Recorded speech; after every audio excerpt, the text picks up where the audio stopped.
মাছ চাষে ভাগ্য বদলে যাচ্ছে কর্মহীন মৌলভীবাজারের বেকার যুবকদের। পিকেএসএফ এর আর্থিক ও কারিগরি সহায়তায় স্থানীয় প্রযুক্তিতে উপকার পেয়েছেন চাষিরা। স্বাবলম্বী হয়েছেন অনেক উদ্যোক্তা।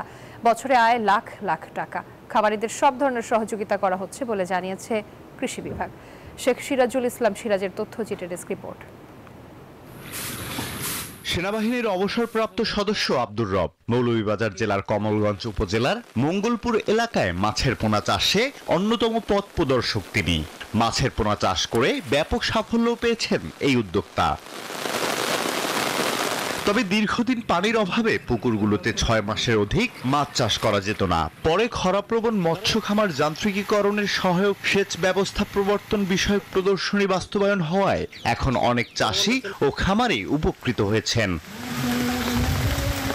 এই পদ্ধতিতে 10টি পুকুরে বিভিন্ন মাছের পোনা উৎপাদন করে সাফল্য পেয়েছেন আব্দুল। বান্ডেল থাকলে প্রতি সেনমানিতে টাকা বাঁচবে। বিকাশ সেনমানি বান্ডেল কিনে জিতুন প্রতি লেনদেনে। রব এখন তার বার্ষিক আয় 15 থেকে 20 লাখ টাকা। হিট বাংলাদেশের সাথে যোগাযোগ করি, তারা আমাদের মাছের পোনা চাষে উদ্বুদ্ধ করে এবং প্রশিক্ষণও দেয়, আর্থিক সহায়তাও প্রদান করে। এই আশ্বাস থেকে আমি মাছের পোনা উৎপাদন করি এবং এটার প্রচুর চাহিদা কমলগঞ্জে। এসব খামারের শত শত বেকারের কর্মসংস্থানের সুযোগ হয়েছে। আমার বড় ভাই পুকুরে আমি কাজ করে আমার সংসার, আমার বাচ্চা কাচ্চা নিয়ে আমি ভালোই চলতেছি। আমরা আগে বেকার ছিলাম, উনি মৎস্য চাষ করার কারণে আমরা বেকারত্ব দূর হয়েছে।